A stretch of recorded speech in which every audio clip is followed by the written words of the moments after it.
Hello दोस्तों, अभिनव नाम है मेरा। स्वागत करता हूं आप सबका आपके अपने YouTube चैनल एक ही भी एसएससी जोन में। सिमिलैरिटीज के बारे में बताऊंगा।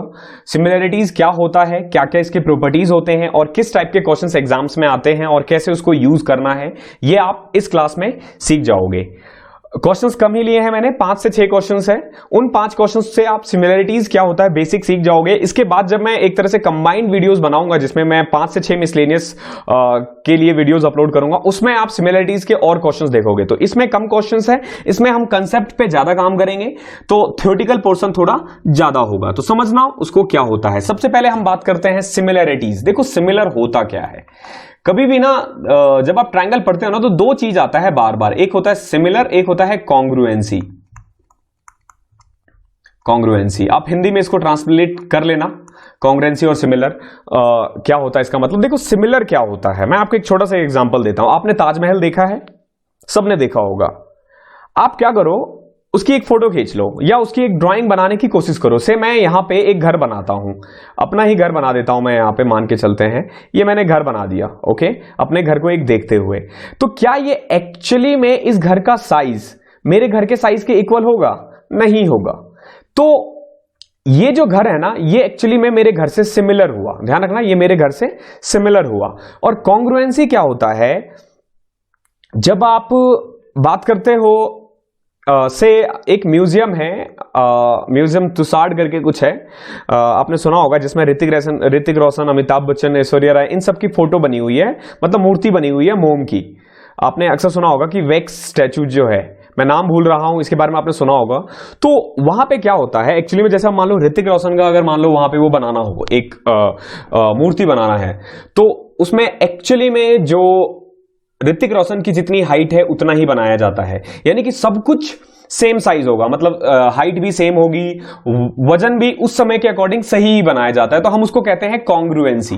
कॉन्ग्रुएंसी का मतलब होता है इक्वल। समझना, कॉन्ग्रुएंसी का मतलब क्या होता है? इक्वल। जैसे मान लो मैंने एक ये ट्राइंगल बना दिया, से ये 5 है, ये 10 है, ये 15 है, ओके।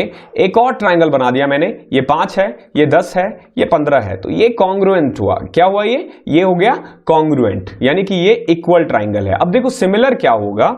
अब जैसे मान लो मैं इसको रफ करता हूं, सिमिलर समझना क्या है। ये एक ट्राइंगल है, से 1, 2 और 3, ओके। एक और ट्राइंगल है ये 5, 10 और 15। तो इसमें देखो क्या है कि जैसे ये 1 है, ये 2 है, ये 3 है, ये 5 है, ये 10 है, 15, यानी कि रेशियो सेम है ना। तो हम इसको बोलेंगे सिमिलर ट्राइंगल। क्या बोलेंगे हम? Similar triangle. देखो सिमिलर ट्राइंगल की पहचान क्या होती है, ध्यान रखना, 2 चीज ध्यान रखना है आपको। एंगल्स जो होते हैं ना वो इक्वल होंगे। से जैसे 15 के सामने मान लो ये ए इक्वल है, मतलब ए एंगल है, तो 3 के सामने वाला जो एंगल होगा ए, ये दोनों इक्वल होगा। अगर ये बी है तो ये भी बी होगा, और अगर ये सी है तो ये भी सी होगा। यानी कि सिमिलरिटीज के लिए क्या करना है आपको, एंगल्स जो होते हैं वो इक्वल होते हैं, और जो साइड्स होते हैं ना वो एक प्रोपोर्शंस में होते हैं। ध्यान रखना, साइड्स इन प्रोपोर्शन। ध्यान रखना, एक सिंपल एक प्रोपोर्शनेट होता है, उसी प्रोपोर्शनेट में होता है। से अगर मान लो मैं इसको ए बी सी का नाम दे दूं और इसको नाम दे दूं मैं डी ई और एफ का, तो 2 चीज होगा। एक तो एंगल ए जो होगा वो एंगल डी के इक्वल होगा, एंगल ई जो होगा वो एंगल बी के इक्वल होगा, और एंगल सी जो होगा वो एंगल एफ के इक्वल होगा। यानी कि ये वाला एंगल इसके इक्वल, ये वाला एंगल इसके इक्वल, ये वाला एंगल इसके इक्वल। तो हम इसको बोलेंगे सिमिलर ट्राइंगल। अब देखो साइड के बारे में बात करें तो ये प्रोपोर्शन में होगा, लाइक कि ए बी अपॉन में डी ई जो होगा वो होगा बी सी अपॉन में ई एफ, और वही होगा AC अपॉन में DF के। तो आई होप समझ में आ गया होगा कि सिमिलैरिटीज क्या होता है। सिमिलैरिटीज प्रूव करने के लिए बेसिकली 3 और 4 मेथड होते हैं, यू कैन से। वैसे तो कई सारे मेथड्स होते हैं, बट जो मेनली होता है, जैसे एक होता है एंगल। देखो एंगल को हम ना AAB कहते हैं, ओके। AA rule. देखो इसमें क्या होता है, जैसे एक ट्राइंगल है, ठीक है, से ये 30 डिग्री है, ओके, और ये 60 डिग्री है, ठीक है। इसको मान लेते A B और C। एक और ट्राइंगल है, से D E F, okay. F जो है ये 30 है और E जो है वो 60 है। अब एक बात बताओ, एंगल A किसके इक्वल है? एंगल F के इक्वल है, और एंगल B एंगल E के इक्वल है। ये वाला एंगल कितना होगा? अगर ये 30 है, ये 60 है, तो ये 90 होगा। तो ये भी तो 90 होगा। यानी कि अगर दो एंगल इक्वल हो तो तीसरा एंगल ऑटोमेटिकली इक्वल हो जाएगा और वो दोनों ट्राइंगल सिमिलर हो जाएंगे। लेकिन अब बच्चों का कंफ्यूजन ये होता है कि लिखे कैसे, मतलब कि जैसे से हम ये नहीं कह सकते कि ABC सिमिलर टू DEF। ध्यान रखना ये सिमिलर का साइन है, ओके। ABC सिमिलर नहीं है DEF के। क्यों? क्योंकि देखो एंगल A जो है वो एंगल F के इक्वल है, तो इसको ऐसे लिखा करो। देखो A किसके इक्वल है? F के। थोड़ा डिस्टेंस लेके से मैं ऐसे करता था, जैसे A F के इक्वल है, B जो है वो E के इक्वल है और C जो है वो D के इक्वल है। तो यू कैन से कि triangle ABC similar to triangle FED। ध्यान रखना FED, ओके। और फिर हम रेशियो निकाल सकते हैं से AB अपॉन में FE जो होगा वो इक्वल होगा किसके? BC अपॉन में ED। देखो मैंने क्या किया और यही तरीका अप्लाई करो, ज्यादा थियोरेटिकल नहीं जाना, थोड़ा समझो कंसेप्ट क्या है। देखो AB FE, यहां से मैंने BC लिखा तो यहां से ED लिखा। अब मैं देखो यहां से AC लिखूंगा तो यहां से FD लिखूंगा। ध्यान रखना AC FD के इक्वल होगा। तो ये हो गया एंगल रूल। इसके बाद जो रूल होता है वो होता है साइड एंगल साइड, यानी कि मान लो आपके पास एक ये ट्राइंगल है, ठीक है, से ये है 6, ये है 7, ये है 30 डिग्री, ओके। एक और ट्राइंगल है से ये 6 है, ये 7 है, ये 30 डिग्री है, ओके। यानी कि ध्यान रखना एक चीज, कभी भी दो साइड अगर इक्वल हो, ओके, दो साइड और एक एंगल, लेकिन ये एंगल बीच में ही क्यों है? ये SSA क्यों नहीं है या फिर ASSS क्यों नहीं है? ध्यान रखना जो दो साइड इक्वल होंगे उन दोनों के मिला करके जो एंगल बन रहा होगा ना वो इक्वल होना चाहिए। जैसे यहां पे देखो, अगर मैं इसको ऐसे लिख दूं ABC और इसको मैं दे देता हूं नाम DEF, ओके, DEF। तो इसमें हम ऐसे लिखेंगे, जरा गौर से देखो, AB किसके इक्वल है? AB इक्वल है DF के, ओके। एंगल A किसके इक्वल है? एंगल F के। और फिर AC जो है वो इक्वल है किसके? से AC, ये है AC 7 और यहां पे क्या है? FE। तो ये इक्वल है, ओके। अब आप ये देखो कि दो साइड इक्वल हो गए, ये साइड है, ये एंगल है, ये साइड है, तो हम कह सकते हैं कि ये दोनों ट्राइंगल सिमिलर है। लेकिन ये समझ में नहीं आता कई बच्चों को कि ABC DFE के सिमिलर है या फिर ABC FED किसके इक्वल है। तो देखो हम कैसे करेंगे। सबसे पहले देखो मैंने यहां पे A B और C लिख दिया, ओके, ट्राइंगल ABC। अब देखो किसके सिमिलर होगा ये। एंगल A के बारे में बात करें तो यहां पे एंगल F है, ओके। नाउ यहां पे AB है, ओके, यहां पे AB है, जरा गौर से देखो, AB 6 है, यहां पे कौन सा साइड 6 है? तो FD, ओके, तो FD बच क्या गया? E। तो यानी कि ABC सिमिलर है किसके? FDE के। तो रेशियो इस तरीके से होगा कि AB अपॉन में FD is equal to BC upon में DE। You can see BC यहां पे हमें नहीं पता और यहां पे DE नहीं पता हमें, और AC और FE। AC देखो यहां पे भी 7 है और यहां पे भी 7 है, तो ये सिमिलर है। आई होप समझ में आ गया होगा। साइड एंगल साइड, इसमें बस ये चीज ध्यान रखना कि साइड एंगल साइड होता है, एंगल साइड नहीं, या फिर साइड एंगल नहीं। तो ये चीज ध्यान रखना कि जो दो साइड्स इक्वल होंगे इनके बीच का जो एंगल है वो इक्वल होना चाहिए, ओके। समझ में आ गया होगा। अगला देखते हैं, तीसरा होता है साइड। ध्यान रखना साइड। अगर कभी भी तीनों साइड इक्वल हो, से ये 6 7 8 है और एक और ट्राइंगल है 6 7 8, या फिर ये प्रोपोर्शनेट में भी हुआ तो भी ये सिमिलर होगा। ध्यान रखना, ये अगर तीनों इक्वल है तो ये सिमिलर हुआ, और अगर प्रोपोर्शनेट भी होता है तो भी ये इक्वल ही होता है, यानी कि ये सिमिलर ही होता है। आई होप समझ में आ गया होगा। और चौथा रूल ध्यान रखना, रूल क्या है ये समझना कि जितने भी कॉन्ग्रुएंट ट्राइंगल्स होते हैं ना वो सिमिलर जरूर होते हैं। जितने भी कॉन्ग्रुएंट ट्राइंगल होते हैं वो सिमिलर जरूर होते हैं। अब सिंपल सी मैं आपको एक कॉन्ग्रुएंसी का मैं एक सिंपल एग्जांपल दे देता हूं। आप दुकान जाते हो, दो पार्ले जी बिस्कुट लेते हो, ओके, दो पार्ले जी बिस्कुट लेते हो, दोनों एक जैसे ही है बिल्कुल, तुम देखो ना उनका साइज सेम होगा, वजन सेम होगा, सब कुछ सेम होगा, तो वो कॉन्ग्रुएंट है। लेकिन अब सोचो कि तुम्हें ना एक पैकेट बनाना है खुद से पार्ले जी का, या फिर आप एक ड्राइंग बनाते हो, से किसी भी चीज का एक ड्राइंग बनाते हो, ताजमहल का बनाते हो, मे बी आप एक घर का बनाते हो, तो वो उससे सिमिलर होता है, वो इक्वल नहीं होता है। तो आई होप क्लियर हो गया होगा सिमिलरिटीज क्या होता है और कॉन्ग्रुएंसी क्या होते हैं। कुछ प्रॉपर्टीज है जो आपको पता होना चाहिए। अगर कभी भी दो ट्राइंगल एक दूसरे से सिमिलर होंगे ना, तो ये चीज ध्यान रखना, उनका ना जो साइड का जो रेशियो होगा, रेशियो ऑफ साइड्स, वो इक्वल होगा किसके? रेशियो ऑफ हाइट, या फिर मीडियन, जो मीडियन होता है, या फिर इन सेंटर, या फिर सरकम सेंटर। यानी कि जैसे दो ट्राइंगल है, अगर वो दोनों सिमिलर है ना, तो उनका चाहे वो साइड का रेशियो हो, चाहे वो हाइट का रेशियो हो, चाहे वो मीडियन हो, चाहे वो इन सेंटर हो, चाहे वो सरकम सेंटर हो, वो सब इक्वल होते हैं। ध्यान रखना ये चीज। ओके, तो पहली प्रॉपर्टीज तो ये है। दूसरी प्रॉपर्टीज ध्यान रखना, जैसे मान लो दो ट्राइंगल है से ए बी सी, ये सिमिलर है डी ई एफ के, तो ध्यान रखना area of A B C upon में area of D E F, ये हमेशा इक्वल होगा ए बी अपॉन में, यानी कि ए बी स्क्वायर अपॉन में डी ई का स्क्वायर, या फिर बी सी का स्क्वायर अपॉन में ई एफ का स्क्वायर इज इक्वल टू ए सी का स्क्वायर अपॉन में डी एफ का होल स्क्वायर। आई होप समझ में आ गया होगा ये क्या है। यानी कि अगर दो सिमिलर ट्राइंगल हो तो दोनों का एरिया का जो रेशियो होता है ना, वो उनके स्क्वायर के साइड के स्क्वायर के रेशियो के इक्वल होता है। चाहे वो यहां पे ए बी डी ई के अलावा हाइट भी आ सकता है, ध्यान रखना, हाइट भी आ सकता है, मीडियन भी आ सकता है, इन सेंटर भी आ सकता है, सरकम सेंटर भी आ सकता है, कुछ भी आ सकता है। सिंपल आपको बस ये ध्यान रखना है कि जो एरिया का जो रेशियो है वो square of height, square of median, square of incentre, square of circumcentre, इनके रेशियो के बराबर होता है। आई होप आपको ये क्लियर होगा, ये मैं क्या कहने की कोशिश कर रहा हूं, और अब तक आप आपके समझ में आ चुका होगा कि ये क्या है।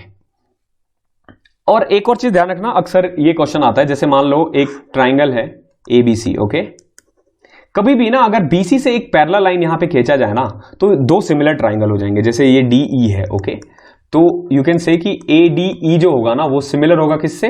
ए बी सी। क्योंकि देखो अगर ये डी ई, इफ ध्यान रखना, if D E parallel to B C, parallel समझ में आता होगा आपको, आमने सामने। देखो पैरेलल होगा तो क्यों होगा ये इक्वल? जाहिर सी बात है, ये वाला एंगल इस एंगल के इक्वल होगा, आपने पढ़ रखा होगा कॉरस्पॉन्डिंग एंगल्स आर इक्वल, ये वाला एंगल इसके इक्वल होगा, और ये तो दोनों में कॉमन है ही, तो बाकी सारे रेशियो इनमें भी सेम होगा। जैसे कि ए डी अपॉन में A B, A E upon में ए सी, एंड डी ई अपॉन में बी सी। आई होप आपको समझ में आ गया होगा। और एक और चीज ध्यान रखना कि जैसे दो पैरेलल लाइंस है, ओके, दो पैरेलल लाइंस है, ओके, और इनके बीच में ना दो ट्राइंगल बना देते हैं हमसे, एक ट्रांसवर्सल लाइन यहां से खींच देते हैं, एक ट्रांसवर्सल यहां से खींच देते हैं, ठीक है। तो ये जो दो ट्राइंगल बनेंगे ना, ये जो दो ट्राइंगल बनेंगे, ये एक दूसरे से सिमिलर होंगे। देखो कैसे, ये इसके इक्वल होगा, ये इसके इक्वल होगा, ऑल्टरनेट इंटीरियर एंगल, और ये अपोजिट एंगल है, तो देखो एंगल एंगल एंगल तीनों रूल से ये सिमिलर होंगे। आई होप आपको यहां तक समझ में आ गया होगा कि सिमिलरिटीज क्या है। और देखो कभी भी ना जब आप क्वेश्चन करते हो ना ज्योमेट्री या फिर पूरे एडवांस के बारे में, कंसेप्ट क्लियर होना बहुत जरूरी है। अगर आपको कंसेप्ट नहीं आता ना, तो आप कुछ नहीं कर पाओगे, एग्जाम में बैठे रह जाओगे। बट अगर कंसेप्ट क्लियर है तो आप कोई सा भी पेपर इजीली टैकल कर सकते हो। तो इसीलिए ध्यान रखना, मेरा हमेशा से यह मानना रहा है कि कोई भी एग्जाम जब आप क्लियर करते हो तो दो चीजों का बहुत बड़ा रोल होता है। पहला होता है कंसेप्ट, और दूसरा कैलकुलेशन। इन दोनों पे काम करो, जॉब कौन सी चाहिए फिर आप आराम से पसंद करते रहना, इन दोनों पे काम करो। क्वेश्चन स्टार्ट करते हैं, ओके। तो देखो जैसे पहला क्वेश्चन है, यहां पे दे रखा है ये थीटा है, ये थीटा है, ये अल्फा, ये अल्फा, ये बीटा, ये बीटा। इसका मैं अपने आप से नाम दे देता हूं, ये ए है, ये बी है, ये सी है, ओके। इसको मैं नाम देता हूं डी, ई और एफ। अब जरा गौर से देखो, एंगल ए किसके इक्वल है? मैं जब बात करूंगा कि कौन से ट्राइंगल सिमिलर होंगे, तो ध्यान रखना इस तरीके से कि एंगल ए मतलब ए बी सी ट्राइंगल किस ट्राइंगल से सिमिलर होगा? तो देखो यहां पे ए थीटा है, यहां पे एफ थीटा है, तो ट्राइंगल एफ। यहां पे बी जो है वो एक्चुअली में बी जो है वो अल्फा है, और यहां पे अल्फा कौन सा एंगल है? डी, तो एफ डी ई, यानी कि ए बी सी सिमिलर है किसके? एफ डी ई के। तो जब आप ये निकाल देते हो तो सिंपल देखो, ए बी अपॉन में एफ डी किसके इक्वल होगा? बी सी अपॉन में डी ई किसके इक्वल होगा? AC अपॉन में FE। इसी रूल से आप ये क्वेश्चन कर सकते हो। देखो कैसे, AB कितना है 48, FD कितना है FD 72, BC कितना है, सो BC है हमारे पास Y, और DE कितना है, DE है 45 इज इक्वल टू AC कितना है हमारे पास 52 और FE कितना है X। अब देखो क्या करना है आपको, एक बार आप इसको सॉल्व करो, यानी कि यू कैन से कि 48 अपॉन में 72 जो है ये इक्वल है किसके, Y अपॉन में 45। इसको सॉल्व करो, 9 8 72, इसको सॉरी 12 चौके 48 और 12 6 72, 45 को दो, y is equal to 45 upon में 6। तो y की वैल्यू आ गई यहां से 7.5। कुछ गलती कर रहे हैं हम, तो फिर से देखो, ये 48 था, ये 72 था, is equal to y upon में 45। तो 12 चौके 48, 12 6 72, ओके सॉरी 2 और ये 3, तो 90, यानी y की वैल्यू आ गई यहां से 30। थोड़ा ये 4 मैं भूल गया था तो वही गलती होगी, तो y की वैल्यू आ गई आपकी 30। अब देखो x कैसे निकालोगे, सिंपल, आप इसको इसके इक्वल रख दो या इसके इक्वल रख दो, यानी कि 52 अपॉन में x किसके इक्वल होगा 48 अपॉन में 72। तो देखो 12 चौके 48, 12 6 72, 4 से कटाइए 13, सो x की वैल्यू आ जाएगी 78। ये आ गया 78। आपसे पूछा क्या गया, x plus y 78 plus 30 which is equal to 108। ये आपका आंसर है। आई होप समझ में आ गया होगा। अगला क्वेश्चन देखते हैं। देखो इसमें क्या है, आपके पास दे रखा है एक ट्राइंगल से ABC और एक ट्राइंगल है ADE। AD दे रखा है 4, AB दे रखा है 12। देखो आपके पास गिवन क्या क्या है, ये गिवन है 4, ओके, AB गिवन है 12, ये पूरा कितना है 12। इसके अलावा AE दे रखा है 5 और आपसे पूछा क्या गया है EC। तो देखो क्या करना है हमें इस क्वेश्चन में, देखो ये 63 है, ये 117 है, ये कितना होगा, ये भी 63 होगा। कैसे, देखो इन दोनों का सम 180 होता है ना, तो ये 63 हो जाएगा। अब जब मैं दो ट्राइंगल के बारे में बात करूं, एक ट्राइंगल आप ले लो ADE, ओके, और एक ट्राइंगल ले लो ABC। तो जरा गौर से देखो, एंगल A इसमें, यानी कि यहां पे हमने दो ट्राइंगल ले लिया, एक ट्राइंगल तो ये है हमारे पास सिंपल ABC, ठीक है, जिसमें ये कितना है 63 है, ओके, और दूसरा ट्राइंगल हमारा है AED। देखो मैंने AED क्यों लिखा है, क्योंकि देखो यहां पे 63 है, ओके, तो मैंने क्या किया, इस 63 को इस साइड बना दिया, इस साइड बना दिया, इससे ना हमारा टाइम बच जाता है। यानी कि जैसे देखो यहां पे ABC है, एंगल B के बदले यहां पे एंगल E है ना, तो AED। अब जरा गौर से देखो, ये 63 है। अब जब मैं दोनों ट्राइंगल के बारे में बात करूं, देखो एंगल A दोनों इक्वल है और एंगल D और एंगल E इक्वल है। तो हमने एक रूल पढ़ा था AA, यानी कि एंगल, कभी भी अगर दो एंगल इक्वल हुआ तो वो ट्राइंगल सिमिलर होंगे। तो अगर ABC किसके सिमिलर होंगे, AED के, तो जाहिर सी बात है। अब देखो AB क्या दे रखा है आपके पास, AB है 12 और AE कितना है 4, ओके, तो यानी कि 12 और 4 3 गुना हो रहा है ना, 4 तिया 12, तो कुल मिला के AE आपके पास दे रखा है कितना, सॉरी गलती कर दी, यहां पे AD दे रखा था। सो आपके पास AB दे रखा था 12 और AE कितना है, AE 5 दे रखा है, और उसके अलावा दे क्या रखा था AD कितना है 4। सो यू कैन से कि AE अपॉन में AB is equal to AD upon में AC। सो AE कितना है हमारे पास 5, AB कितना है 12, AD कितना है 4, तो AC कितना हो जाएगा, AC हमें निकालना पड़ेगा। तो AC आ जाएगा कुल मिला के 12 इंटू 4 बटे में 2, यानी 48 बटे में 5। अब आपके पास AC आ गया है 48/5, हमें निकालना है EC। तो अगर मैं AC में AE घटा दूं तो क्या बचेगा, EC, यही तो बचेगा, EC निकालना है। तो AC कितना है हमारे पास, AC आ गया 48 बटे में 5 माइनस 5, इसको घटा दो 23/5, ये आपका आंसर होगा। आई होप आपको समझ में आ गया होगा। एक बार और देख लेना ये क्वेश्चन, क्योंकि बीच में थोड़ा सा कंफ्यूजन हो गया था। तो देखो कैसे करना होता है ऐसे क्वेश्चंस को, मैं थोड़ा फास्ट बताऊंगा कैसे करना है। देखो ये 63 है, ये भी 63 है, तो आप क्या करो, दो ट्राइंगल बना लो पहले। तो एक ट्राइंगल बन गया हमारा ABC और दूसरा ट्राइंगल हमारा बन जाएगा AE। क्यों, क्योंकि देखो B जो है 63 है और ये भी 63 है, तो AED।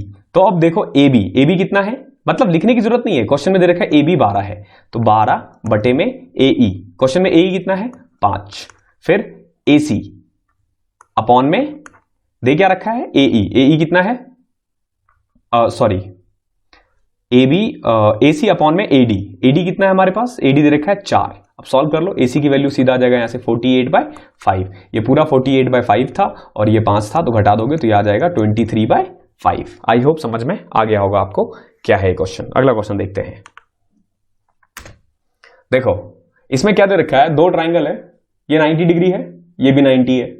तो यहां पे ना एक्चुअली दो ट्राइंगल बन रहे हैं। एक मैं जैसे मैंने अभी पहले भी बताया था आपको कि पहले ना दो ट्राइंगल बनाया करो हमेशा। तो देखो B 90 डिग्री है ना, और A और C, तो एक ट्राइंगल और है जो कुल मिला के इससे छोटा है। तो देखो कैसे, अब इसका मेनली क्या होता है ना, एक ट्राइंगल तो आप इजीली आपके पास गिवन होगा जिसका नाम आप आराम से बना दोगे, लेकिन दूसरे वाले में दिक्कत आती है। तो देखो कैसे करोगे, से इस वाले ट्राइंगल में और इस बड़े वाले ट्राइंगल में C कॉमन है, तो अगर यहां पे C है तो यहां पे C होगा। इसमें B 90 है, इसमें E 90 है, तो ये E होगा। बच क्या गया, कुल मिला के इसमें D और था तो ये D हो जाएगा। सो यू कैन से कि ABC सिमिलर है किससे, DEC के। अब देखो हमें क्या पूछा गया है, AB और AE 5 है। AB कितना है 5, ओके, और AE भी दे रखा है 5, ध्यान रखना AE भी कितना है 5 है, और BC कितना है 12, ओके। सो ये आपके पास 5 है, ये आपके पास 12 है।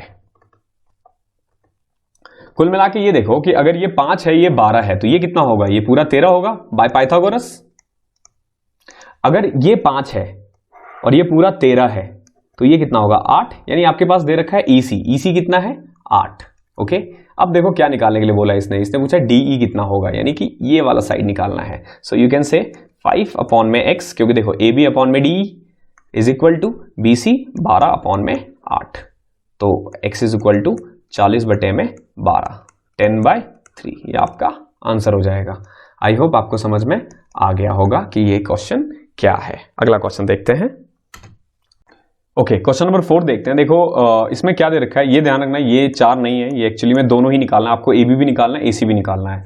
एक ट्राइंगल दे रखा है, जैसे कि आप देख सकते हो ABC, ये एंगल B इसमें 90 डिग्री है और इसमें ये वाला 90 डिग्री है। आपके पास गिवन क्या क्या है, एक तो आपके पास BC गिवन है 5, ओके, और आपके पास दूसरा गिवन है BD 4, ओके। BD यानी कि ये दे रखा है 4, ये 5 है, ये 4 है। यहां से आप ये वाला निकाल सकते हो बाय पाइथागोरस। देखो क्यों, ये 90 डिग्री है, ये 5 है और ये 4 है, तो ये 3 निकल गया। तो अब मैं दो अलग अलग ट्राइंगल बनाता हूं। पहला वाला ट्राइंगल तो बड़ा वाला ही बनाते हैं, सिंपल AB और C, और दूसरा एक ट्राइंगल है जो इससे छोटा है। कुल मिला के देखो इसमें B 90 है और इसमें D 90 है, तो हम D को यहां रखते हैं। फिर मैंने दूसरी चीज बताई थी कि कॉमन देखो क्या है, दोनों ही ट्राइंगल में C कॉमन है, तो यहां C है तो यहां पे भी C। बच क्या गया, जैसे ABC था और इसमें CDB था, तो B की कमी थी, तो यहां पे हमने B लिख दिया है, ये 90 डिग्री है। अब देखो क्या दे रखा है आपके पास, BC 5, BD 4, ओके, ये 5 है, ये 4 है, उसके अलावा CD दे रखा है 3। तो सबसे पहले तो आप ये काम करो कि ये निकाल दो। कैसे निकालोगे, देखो x अपॉन में 4 इज इक्वल टू 5 अपॉन में 3, तो x की वैल्यू आ गई 20/3, ओके। नाउ ये आपके पास आ गया है 20/3, ओके, x की वैल्यू आ गई है 20/3। अब आपको क्या पूछा गया था, सबसे पहले पूछा गया AB क्या होगा और AC क्या होगा। तो देखो AB तो आ गया आपका 20/3, अगला था AC, तो AC आप पाइथागोरस से निकाल सकते हो कि AC का स्क्वायर क्या आ जाएगा 20/3, यानी कि 400/9 प्लस में 25, तो ये 625 अपॉन में 9, सो AC इज इक्वल टू 25/3, ये आपका आंसर हो जाएगा AC। तो AB आ गया 20/3 और ये 25/3। आई होप क्लियर होगा आपको। अगला क्वेश्चन देखते हैं, क्वेश्चन नंबर 5 देखते हैं। देखो फिफ्थ क्वेश्चन क्या कह रहा है, in a right angle triangle ABC AD perpendicular to BC and BC is the hypotenuse, okay. So एक ट्राइंगल है आपके पास ABC जिसमें BC क्या है, हाइपोटेनियस है, तो एंगल A 90 डिग्री होगा। इसमें कह रहा है AD परपेंडिकुलर टू BC, ये AD क्या है BC से परपेंडिकुलर, ओके। तो सबसे पहले तो देखो दो सिमिलर ट्राइंगल, क्योंकि सिमिलरिटीज के हैं तो दो सिमिलर ट्राइंगल बनाना पड़ेगा आपको। तो कैसे बनाओगे, देखो एक ट्राइंगल तो आपके पास ABC है, जो क्वेश्चन में देख सकते हो तुम, BAC। दूसरा ट्राइंगल क्या लोगे, इसको थोड़ा छोटा करते हैं, तो AD, ये D है ना, तो D को यहां रखते हैं, बी दोनों में ही कॉमन है, तो बी को यहां रखो, बच क्या गया ए। तो कुल मिला के हमें यह पता चल चुका है कि बी ए सी जो है वो सिमिलर है किससे, बी डी ए से। ये मेनली हमें यही पता करना होता है कि कौन किससे सिमिलर होता है, उसके बाद क्वेश्चन इजी हो जाता है। उसके बाद देखो क्या कह रहा है, AC is equal to double of AB। Okay, AC जो है ना वो AB के डबल है, यानी कि AB अगर 1 है तो ये कितना आ जाएगा 2, तो BC कितना आ जाएगा, BC आ जाएगा आपका √5। ध्यान रखना कैसे, 1 और 2 बाय पाइथागोरस निकाल दो तो √5। कुल मिला के आपके पास बड़े वाले ट्राइंगल का सब कुछ पता है, ये 1 है, ये 2 है और ये √5 है, लेकिन छोटे वाले ट्राइंगल का आपको कुछ नहीं पता, ना AD पता है ना DB पता है, AB पता है हमें, तो AB पता है, तो AB कितना है 1। ओके, सो हमारे पास AB ऑलरेडी गिवन है। अब हमें निकालना क्या है, हमें निकालना है BD, यानी कि ये निकालना है। तो देखो 1 अपॉन में √5, 1 अगर मैं इसको लिख रहा हूं ऊपर तो यहां पे भी हमें 1 अपॉन में √5 is equal to x upon में 1, तो x की वैल्यू आ गई 1/√5, यानी कि कुल मिला के ये वाला जो साइड है ये 1/√5 है। अब आपसे पूछा क्या गया, देखो BD is equal to what, BD is equal to BC/2, क्या √5/2 है, नो। BC/4 क्या, देखो ये √5/2 है तो ये नहीं है, √5/4 भी नहीं है, √5/3 भी नहीं है, √5/5 यस, जब इसको सॉल्व करोगे तो ये 1/√5 आ जाएगा। दैट मीन्स कि डी इज राइट ऑप्शन और डी ही आपका आंसर है। आई होप आपको ये क्वेश्चन क्लियर हो गया होगा। अब देखो एक क्वेश्चन मुझे लेना था जो मैं लेना भूल गया हूं इसमें, ये लास्ट क्वेश्चन था। एक देखो छठा क्वेश्चन क्या है, क्वेश्चन नंबर 6, यही पे मैं बना देता हूं। ओके, एक ब्लैंक पेज था हमारे पास। देखो क्वेश्चन नंबर 6, इसमें क्या होता है कि आपके पास ना एक ट्राइंगल दे देगा वो आपको, से ABC, ओके, जिसमें दे देगा कि AB जो है ना वो 8 है। ओके, AB कितना है 8 है, फिर आपसे ये कह देगा कि इस और 8 है, से AB इज इक्वल टू 8 और ABC का जो एरिया है ना वो दे रखा है से 100। ओके, ABC का एरिया कितना है 100।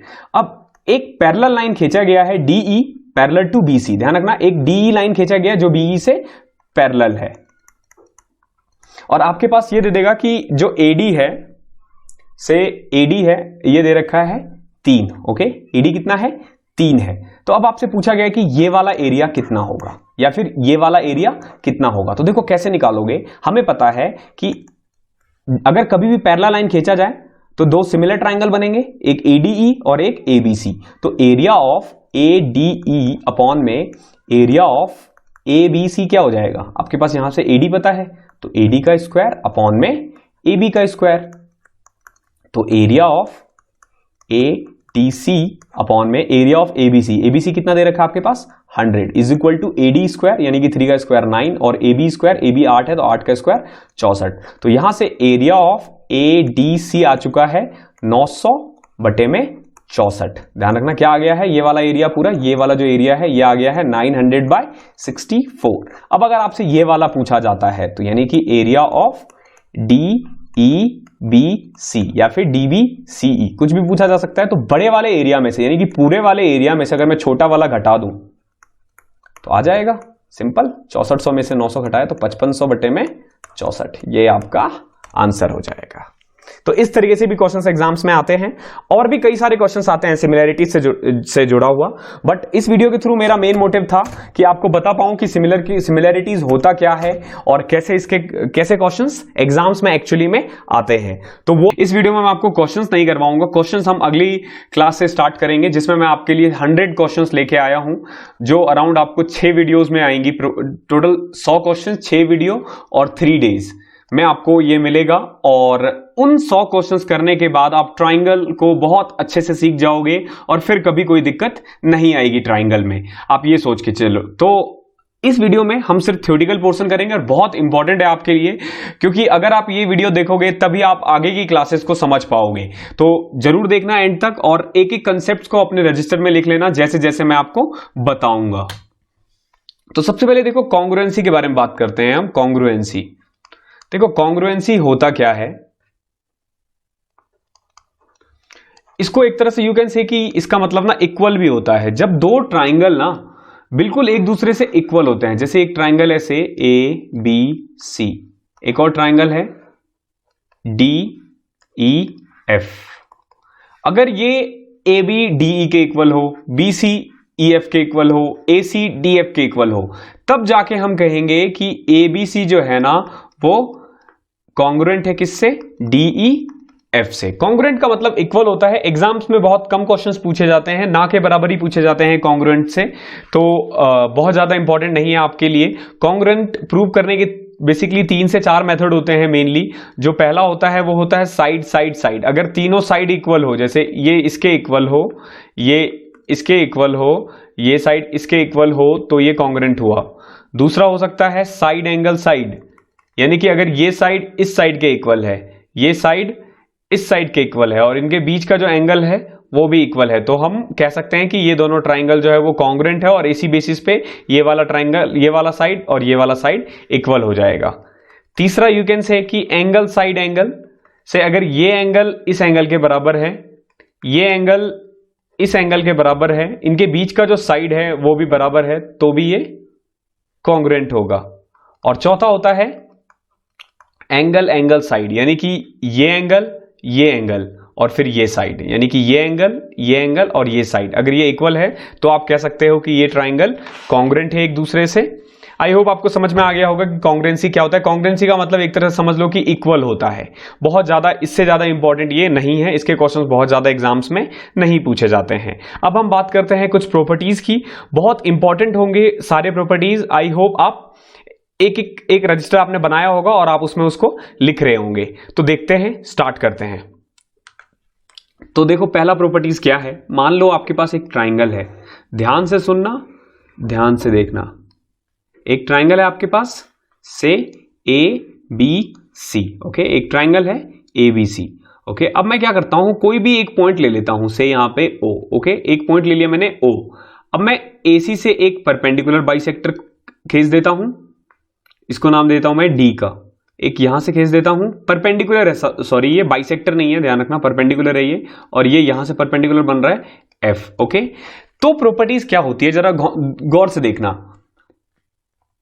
ए ई का होल स्क्वायर, देखो यहां पे मैंने ए ई लिया है, अब यहां पे मैं बी एफ लूंगा, प्लस में यहां पे डी सी लूंगा, ओके। इसका होल स्क्वायर जो होगा वो इक्वल होगा बीई का होल स्क्वायर प्लस में एफ सी प्लस में ए डी का होल स्क्वायर। देखो पहला प्रॉपर्टीज यही था कि कभी भी ध्यान रखना कि अगर एक ट्राइंगल है और बीच के एक पॉइंट से तुम परपेंडिकुलर एक लाइन ड्रॉ कर लेते हो, तो ध्यान रखना कि इस साइड का स्क्वायर इस साइड का स्क्वायर प्लस में इस साइड का स्क्वायर जो होगा वो इक्वल होगा इस साइड और इस साइड का स्क्वायर। तो इसको समझना किस तरीके से, मतलब बहुत लोग कंफ्यूज होते हैं इसको याद करने का, बस तुम्हें इसको इस तरीके से याद करना है। जैसे ए पॉइंट लिया तो ए के साथ ये वाला साइड है, अगला ये वाला लोगे तो इसके साथ ये वाला साइड है, और सी लोगे तो ये साइड है। दूसरे वाले में हमने फर्स्ट वाले को छोड़ के सेकेंड वाला पोर्शन लिया है, यहां पे भी सेकेंड वाला लेंगे और यहां पे भी हम सेकेंड वाला लेंगे। तो ये पहला प्रॉपर्टीज था, आई होप आपको क्लियर होगा। अगला देखते हैं। मान लो एक ट्राइंगल है, से दिस, ओके, ये एक ट्राइंगल है या फिर यू कैन से एंगल है। मैं क्या करता हूं, यहां से ना एक परपेंडिकुलर बाइसेक्टर, सॉरी एक बाइसेक्टर ड्रॉ कर देता हूं, ओके, बाइसेक्टर ड्रॉ कर देता हूं। यहां से अगर हम कोई भी एक पॉइंट ले ले, मान लो ये वाला पॉइंट ले लो, ओके, कोई भी एक पॉइंट ले लो, और यहां से हम क्या करते हैं, एक परपेंडिकुलर लाइन विड्रॉ कर देते हैं, this one plus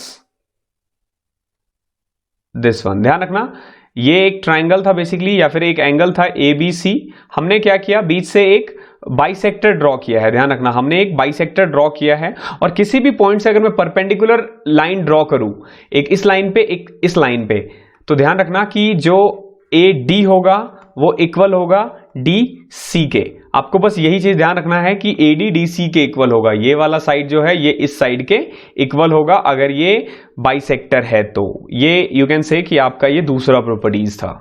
I hope clear होगा। अगला देखना, मैं ऐसे ही बताऊंगा और आप एक रजिस्टर में इसको नोट करते रहना, ताकि जब मैं नेक्स्ट वीडियो से आपको मिसलेनियस क्वेश्चंस स्टार्ट करवाऊंगा तो आप समझ पाओ कि वो क्या है।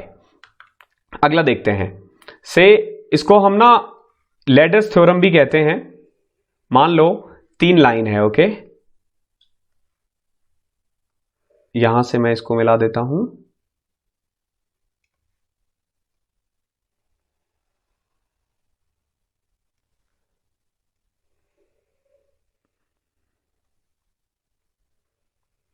ओके नाउ अब देखो, ये ए बी है, ये सी डी है, ये ई एफ है। ओके ये तीनों पैरेलल है एक दूसरे से, ध्यान रखना, A B parallel to C D parallel to E F. Okay ये तीनों पैरेलल है, ये एक्स है, ये वाई है और ये Z है। कभी भी इस तरीके से अगर आपको क्वेश्चंस दिखे, डायरेक्ट क्वेश्चंस पूछा जाता है, तो प्रॉपर्टीज ध्यान रखना, 1 अपॉन में x, 1 अपॉन में दिस प्लस 1 अपॉन में this y is equal to होता है 1 अपॉन में z के। तो ऐसे क्वेश्चंस में ऐसे होंगे जैसे इसकी वैल्यू 10 दे देगा आपको, इसकी वैल्यू मान लो 15 दे दिया और पूछ दिया z कितना होगा, तो सिंपल आपको करना क्या है, 1/10 प्लस में 1/15 इज इक्वल टू 1 अपॉन में z। तो इसको सॉल्व करोगे 25 अपॉन में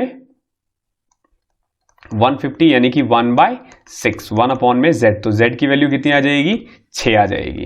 तो इस तरीके से ऐसे क्वेश्चंस आते हैं, आप इसको कैसे करोगे, ये वाली प्रॉपर्टीज लगा के, ये इंपॉर्टेंट है आपके लिए। अगला देखते हैं, ये एक ट्राइंगल है आपके पास, ए बी एंड सी।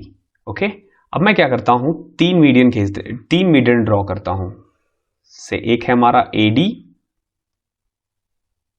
एक होगा हमारा BE और एक होगा हमारा CF। ओके तो प्रॉपर्टीज देखना क्या होता है, 3 इंटू में साइड का होल स्क्वायर, देखना 3 इंटू में साइड का होल स्क्वायर, साइड क्या है यहां पे, AB plus BC plus AC is equal to 4 into में जो मीडियंस होते हैं से AD प्लस BE का होल स्क्वायर प्लस में CF का होल स्क्वायर। ये एक और प्रॉपर्टीज है, आप इसको समझ गए होंगे, ये मीडियंस के लिए होता है, ध्यान रखना ये किसके लिए है, यहां पे AD BE और CF क्या है, दे आर मीडियंस। तो अगर ये चारों मीडियंस है तो रूल कौन सा फॉलो होगा, ये वाला कि 3 इंटू में साइड का whole square is equal to 4 into में AD BE और CF का होल स्क्वायर। इसी से आपने देखा होगा कि एक एरिया भी बनता है, से अगर आपसे पूछा जाए कि एरिया ऑफ ABC, अगर मैं मान लो तीनों मीडियन को मान लेता हूं, एक M1 है, एक M2 है, एक M3 है, तो ये जो होगा ABC ये इक्वल होगा 4 इंटू 3 में area of M1 M2 M3। I hope समझ में आ गया होगा। अगर ABC का एरिया निकालना हो तो 4/3 इंटू में अगर मैं area of M1 M2 M3 निकाल दूंगा उससे भी निकल जाएगा, ये हमने पीछे भी कर रखा है। ओके अगला क्वेश्चन देखो, अगर कभी भी इस तरीके से एक क्वेश्चन आ जाता है, अक्सर आपने देखा होगा ABC और G, आपसे कह देंगे कि G एक सेंट्रॉइड है और AG जो है ना, AG ओके वो इक्वल है BC के। ओके क्या है, AG BC के इक्वल है। तो उस केस में ध्यान रखना, फिर जब आप इसको मिलाते हो तो ये वाला जो लाइन होगा ना, ये 90 डिग्री का होगा, एंगल BGC किसके इक्वल होगा, 90 डिग्री का, 90 डिग्री के इक्वल होगा। ये प्रॉपर्टीज है, आपको डायरेक्ट याद रखना है, इसको सीधा याद रखो कि अगर कभी भी ये वाला लाइन इसके इक्वल दिखे तो ये 90 डिग्री का बना दो बिना कुछ सोचे समझे। या फिर अगर मान लो ये भी कह दिया हो कि ये 90 डिग्री है अगर यहां पे, तो फिर ये और ये इक्वल होगा। आई होप क्लियर होगा। अगला देखो, अगला वाला बहुत इंपॉर्टेंट है, इसको हम एपोलोनियस थ्योरम भी बोलते हैं, एपोलोनियस थ्योरम। देखो इसमें क्या होता है, ये बेसिकली जो बाइसेक्टर हम ड्रॉ करते हैं उसी से बना हुआ है ये थ्योरम। जैसे ABC है, मैंने एक यहां से एक बाइसेक्टर ड्रॉ कर दिया AD। ओके तो ये कहता है कि जो AB का स्क्वायर है, ओके जो AB का स्क्वायर है, अगर मैं इसमें AC का स्क्वायर ऐड कर दूं, ओके AB का स्क्वायर में AC स्क्वायर ऐड कर दूं तो वो डबल होता है किसके, AD का होल स्क्वायर प्लस में BD का होल स्क्वायर। और ध्यान रखना BD और CD इक्वल है, क्यों, क्योंकि ये बाइसेक्टर है, ध्यान रखना ये बाइसेक्टर है। तो ये एपोलोनियस थ्योरम है और ये डायरेक्ट इस पे क्वेश्चंस बनते हैं। ध्यान रखना ये जितने भी मैं प्रॉपर्टीज आपको बता रहा हूं इनसे डायरेक्ट क्वेश्चंस बनते हैं, थोड़ा भी घुमा फिरा के नहीं, डायरेक्ट क्वेश्चन। और ये बहुत इंपॉर्टेंट है, बहुत इंपॉर्टेंट। 2018 का जो मेरा मेंस था उसमें भी ये एक क्वेश्चन आया था इसी पे। तो मेंस वगैरह में आप बहुत क्वेश्चंस देखते हो और अगला वाला जो मैं बताने वाला हूं ये और ज्यादा इंपॉर्टेंट है। आई होप आपको ये समझ में आ गया होगा। एपोलोनियस थ्योरम क्या है? AB square plus AC square is equal to double of AD। AD क्या है? मीडियन है। और BD और CD कुछ भी लिख सकते हो। अगर ऐसे ही अगर मैं यहां से ये ड्रॉ कर दूं BE, तो देखो फिर रूल क्या बनेगा?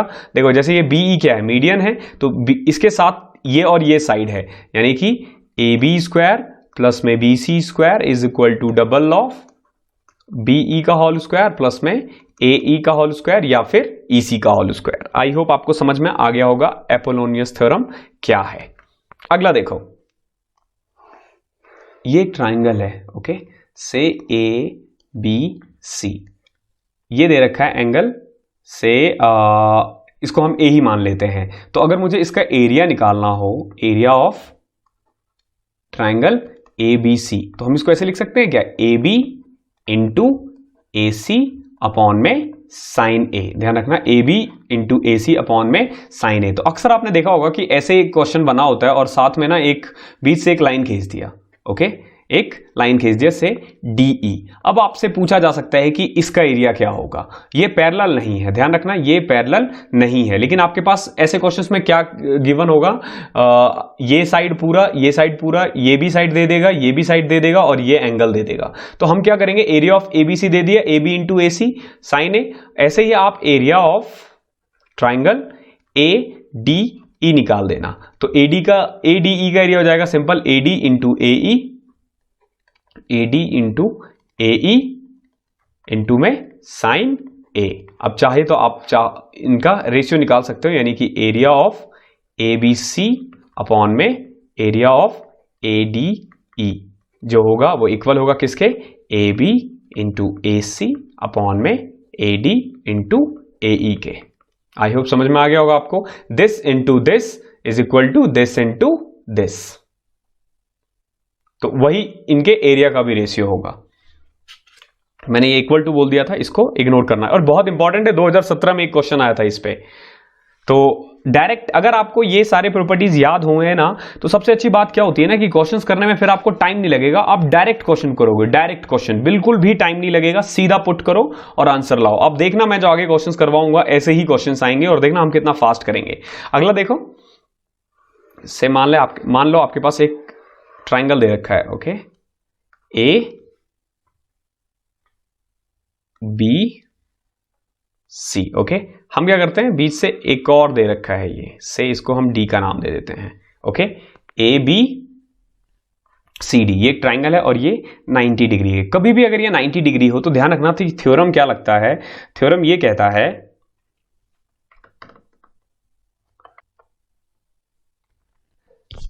तो थ्योरम ये है कि अगर कभी भी ABC एक राइट एंगल ट्राइंगल दे रखा है जिसमें एंगल भी 90 डिग्री है, तो ये जो AC है, ध्यान रखना, ये जो AC है, AC का स्क्वायर प्लस में, ध्यान रखना, इस वाले में ये वाला ऐड करोगे, ध्यान रखना, ये वाला ऐड करोगे, ओके। AC स्क्वायर प्लस में BD का होल स्क्वायर। कैसे किया हमने? ये बड़ा वाला और फिर ये छोटा वाला। ध्यान रखना, ये सबसे बड़ा है और ये सबसे छोटा है। इस वाले का हमारे पास कोई काम नहीं है। ये इक्वल होगा किसके? AD के होल स्क्वायर, यानी कि AD प्लस में BC का स्क्वायर। तो ये एक सीधा थ्योरम है, डायरेक्ट आप क्वेश्चन में लगा सकते हो ऐसे थ्योरम। और क्वेश्चंस भी ऐसे ही आते हैं जिनमें डायरेक्ट आपको पुट करना होता है। और अगर आपको ये प्रॉपर्टीज याद रहा ये तो आप इजीली कर लोगे, अदरवाइज कई बार क्वेश्चंस आपसे नहीं भी होंगे, ऐसा भी हो सकता है। अगला देखो, मान लो एक ट्राइंगल है आपके पास ABC, ओके। नाउ ये जो AO है ये बाइसेक्टर है। AO क्या है? Bisector of triangle ABC। तो इसमें ध्यान रखना आपका, ये वाले और इस वाले साइड का जो रेशियो होगा ना, वो इस वाले और इस वाले साइड के इक्वल होगा, ध्यान रखना। तो AB अपॉन में AC जो होगा वो इक्वल होगा किसके? BO अपॉन में OC के। ध्यान रखना, ये एंगल बाइसेक्टर है, ये एंगल बाइसेक्टर है। अगला क्वेश्चन देखते हैं, अगला प्रॉपर्टीज देखते हैं। देखो इसमें क्या है, मान लो आपके पास एक ट्राइंगल है से ये ABC, ओके। इनका जो मीडियन है, अगर हम ये ड्रॉ करते हैं मीडियन, और ये कहाँ कट कर रहा है 90 डिग्री पे, कहाँ कट कर रही है 90 डिग्री पे। तो इसमें आपको ध्यान रखना है, जैसे ये O है, इसको आप कुछ भी नाम दे सकते हो। तो ऐसे में क्या होता है कि BC का स्क्वायर जो होता है, BC का स्क्वायर में अगर मैं 5 को मल्टीप्लाई कर दूं ना, यानी कि 5 इंटू BC का स्क्वायर जो होता है वो इक्वल होता है AB स्क्वायर प्लस में AC स्क्वायर। ये सारे प्रॉपर्टीज आप लिख लो एक जगह पे, बहुत इंपॉर्टेंट है, ये डायरेक्ट क्वेश्चन बनते हैं इससे। तो 5 इंटू BC स्क्वायर जो होगा वो इक्वल होगा किसके, AB स्क्वायर प्लस में AC square. I hope clear होगा। अगला देखो, अगेन एक ट्राइंगल है आपके पास से ABC। ओके, मैं क्या करता हूं, एक मीडियन ड्रॉ कर देता हूं यहां पे। ओके, ये O जो पॉइंट है O, ये AD का मिड पॉइंट है, ध्यान रखना O is mid point of AD का मिड पॉइंट है O। और फिर जब मैं यहां से एक लाइन खींच देता हूं, मैं इधर से भी खींच सकता हूं और इधर से भी खींच सकता हूं। ओके, और इसका नाम मैं देता हूं P। तो ध्यान रखना AP अपॉन में PC जो होगा ना, ये 1:2 होगा, यानी कि ये वाला पार्ट आपका 1 होगा और ये वाला पार्ट 2 होगा। ध्यान रखना 1:2 में इसको डिवाइड करता है। मैं बार बार कह रहा हूं, बहुत इंपॉर्टेंट है, क्यों, क्योंकि डायरेक्ट क्वेश्चंस पूछे जाते हैं इससे। अगला देखो, अगेन आपके पास एक ट्राइंगल है से ABC। Okay, ABC। अब मैं क्या करता हूं, एक मिड पॉइंट ड्रॉ कर देता हूं, से D है यहां पे E है, यहां पे F है। और अब हम क्या करते हैं, इससे एक ट्राइंगल बना देते हैं। तो ध्यान रखना एरिया ऑफ DEF जो होगा वो 1/4 होगा एरिया ऑफ ABC के। ध्यान रखना ये वाला जो ट्राइंगल, ये वाला जो एरिया होगा ये 1/4 होगा इसके पूरे वाले ट्राइंगल के। अगला देखो, ये लास्ट प्रॉपर्टीज है फिलहाल के लिए। अब जो प्रॉपर्टीज कुछ बच गए हैं वो मैं डायरेक्ट क्वेश्चंस में बताऊंगा। देखो ये बहुत इंपॉर्टेंट है, कई बार ना ऐसे क्वेश्चंस आते हैं, देखो ऐसे क्वेश्चंस आते हैं कि एक सर्कल है, इसके ऊपर एक और सर्कल है, ओके, और इसको मैं ना एक कॉनिकल शेप में विड्रॉ, मतलब कवर करके रखता है। ओके, तो ऐसे वाले में क्या होता है कि आपको ना ये दोनों का रेडियस दे देंगे, ठीक है, से इसका रेडियस जो है वो R है, इसका रेडियस जो वो R है। ओके, अगर ये दोनों R और R दे रखा है ना, तो आप यहां से क्या कर सकते हो कि ये वाला एंगल निकाल सकते हो। इस एंगल, मान लो ये थीटा है, तो साइन थीटा का फॉर्मूला होता है R माइनस R अपॉन में R प्लस R। समझ लेना इसको, ये बहुत इंपॉर्टेंट है। और जब एक बार आप ये थीटा निकाल देते हो, जब आपके पास अगर ये थीटा आ गया है, तो अब आप कुछ भी निकाल सकते हो। सेम आपके पास ये R ऑलरेडी गिवन है, ये थीटा गिवन है, तो इस R के सहायता से और इस थीटा की सहायता से आप ये निकाल सकते हो। तो जब अगर ये निकल गया आपको, तो उसमें बस एक R को ही तो ऐड करना है, यानी कि इसकी हाइट आ जाएगी। जब ये निकाल देते हो, उसमें ये ऐड कर दोगे तो पूरा स्लैंट हाइट आ जाएगी। तो इस तरीके से इसका यूज होता है। ध्यान रखना साइन थीटा का formula R minus R upon में R प्लस R। ये जो प्रॉपर्टीज मैंने बताए हैं आपको, ये बहुत ज्यादा इंपॉर्टेंट है और इससे डायरेक्ट क्वेश्चंस पूछते हैं। तो जहां कहीं भी आप पढ़ने के लिए बैठते हो, तो कोशिश करो इसको एक A4 शीट पे लिखकर, एक कागज पे, जो A4 शीट होता है, ये मुश्किल से मुश्किल 8 या 10 मैंने प्रॉपर्टीज बताए हैं, या फिर हो सकता है ये 12-15 होंगे। तो उनको ना आप अपने सामने चिपका के रख लो, ताकि आप रोज उसको देखो, रोज देखोगे तो याद हो जाएगा। जब मैं पढ़ता था तो मैं ऐसे ही करता था। आई होप वीडियो पसंद आई है आपको। ये प्रॉपर्टीज के ऊपर है। आने वाले दिनों में 6 वीडियोस और मिलेंगे आपको ट्राइंगल के ऊपर, जिसमें मैं करीब 100 क्वेश्चंस करवाऊंगा। और वो जो क्वेश्चंस होंगे वो क्वांटम कैट से होंगे, यानी कि बहुत इंपॉर्टेंट और इजी क्वेश्चंस होंगे। ध्यान रखना, इजी इन द सेंस कि वो कंसेप्चुअल होंगे, बहुत ज्यादा मुश्किल नहीं होंगे, क्योंकि बहुत बच्चे ना क्वांटम कैट के नाम से घबराते हैं। तो भैया बिल्कुल डरने की जरूरत नहीं है, अच्छे अच्छे क्वेश्चंस हैं। और अगले 6 वीडियो जरूर देखना, अगर आप वो वीडियोस देखोगे तो बहुत बेनिफिट मिलेगा आपको। थैंक यू सो मच, मिलते हैं अगली क्लास में। तब तक के लिए कीप स्टडी।